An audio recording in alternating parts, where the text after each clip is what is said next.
Golf खेल रहे थे तभी AK-47 की गोलियों से पूरा गोल्फ कोर्स गूंज उठा। उन पर गोलियां चलाने वाला हमलावर पकड़ा गया है। लेकिन अब जो रूस के पूर्व राष्ट्रपति दिमित्री मेदवेदेव ने दावा किया है कि उससे पूरी दुनिया में हलचल मच गई है। दावा है कि ट्रंप की हत्या की सुपारी देने वाला कोई और नहीं, यूक्रेन के राष्ट्रपति ज़ेलेंस्की हैं।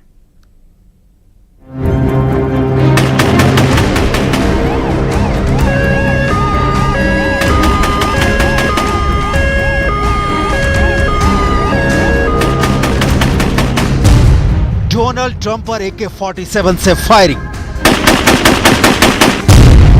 हमलावर ट्रंप से 300 मीटर की दूरी पर था।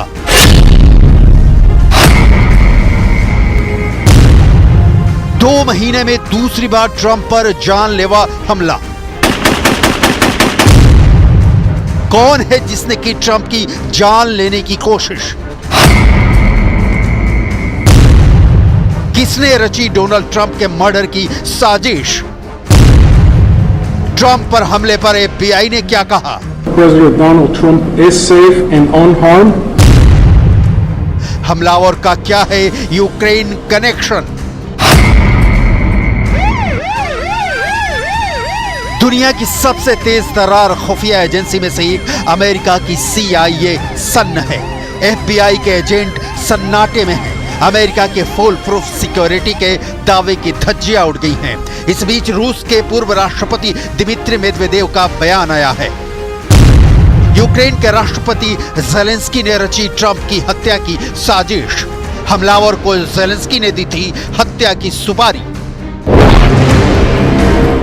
यूक्रेन से वाशिंगटन DC तक हड़कंप मच गया है। दिमित्री मेदवेदेव के पास कहां से आई ट्रंप पर हमला करने वाले की कुंडली? इसकी डिटेल आगे दिखाएंगे, क्योंकि जो दिमित्री मेदवेदेव दावा कर रहे हैं उसका सीधा मतलब है कि जंग में ज़ेलेंस्की ट्रंप के प्राण की आहुति चढ़ाना चाहते हैं।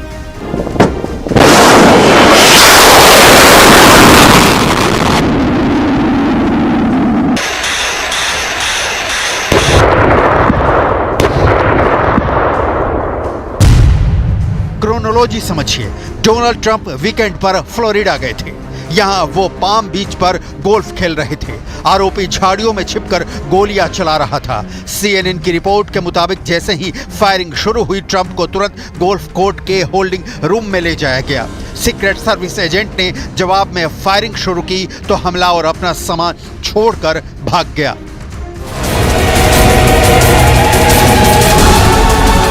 हमलावर के पास जो बंदूक थी, जो सामान था, वो आपकी स्क्रीन पर है। तलाशी के दौरान अधिकारियों को गोल्फ कोर्स की बाड़ से लटके 2 बैग,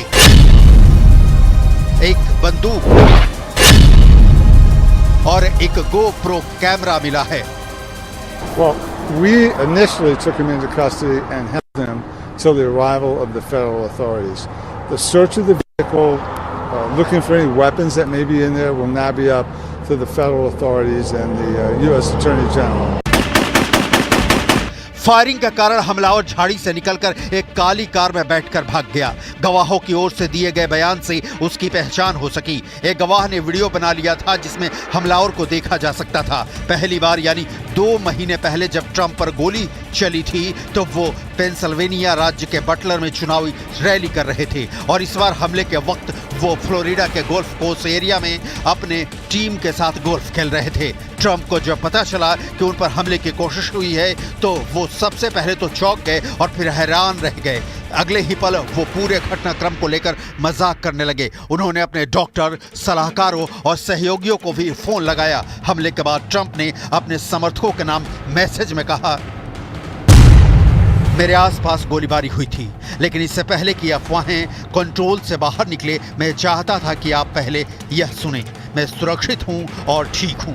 कुछ भी मुझे रोक नहीं सकेगा। मैं कभी भी सरेंडर नहीं करूंगा। डोनाल्ड ट्रंप पर 2 महीने में 2 हमले के पीछे कौन है? क्या रूस के पूर्व राष्ट्रपति और पुतिन के सबसे भरोसेमंद साथी में से एक दिमित्री मेदवेदेव जो कह रहे हैं वो सच है क्या कि ज़ेलेंस्की ने ही दी थी ट्रंप की मौत की सुपारी?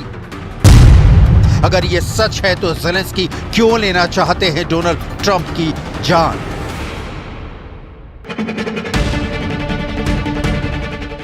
यूक्रेन युद्ध में ज़ेलेंस्की पुतिन के सामने एक दिन भी टिके हुए हैं तो इसका कारण सिर्फ और सिर्फ अमेरिका है, जो ज़ेलेंस्की को हथियार दे रहा है, पैसा दे रहा है, सैनिकों को ट्रेनिंग दे रहा है, कूटनीतिक समर्थन दे रहा है, नेटो देशों को ज़ेलेंस्की की मदद के लिए कह रहा है। उस देश अमेरिका के पूर्व राष्ट्रपति ट्रंप की जान लेने की ज़ेलेंस्की कोशिश क्यों करेंगे?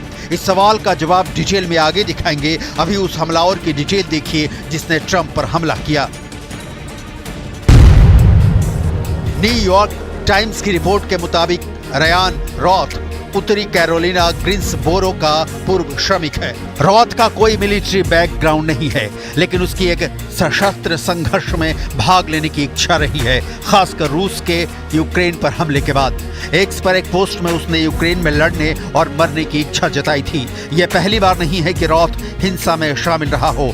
2002 में रॉथ एक ऑटोमेटिक हथियार के साथ खुद को इमारत में बंद कर लिया था। रयान रॉथ यूक्रेन का समर्थक है, लेकिन इसलिए उसने ट्रंप पर हमला क्यों कर दिया, ये समझने के लिए हमलावर रॉथ की कुछ और डिटेल देखनी होगी। रॉथ के व्हाट्सएप बायो में लिखा है, हम में से प्रत्येक को मानवाधिकार, स्वतंत्रता और लोकतंत्र का समर्थन करने के लिए रोजाना छोटे छोटे कदम उठाने चाहिए। हम में से प्रत्येक को चीनियों की मदद करनी चाहिए। मैं क्राको के लिए उड़ान भरने और यूक्रेन की सीमा पर जाकर स्वयं सेवक बनने, लड़ने और मरने का इच्छुक हूं। और यहां रुक रहे एक छोटे से ब्रेक के लिए।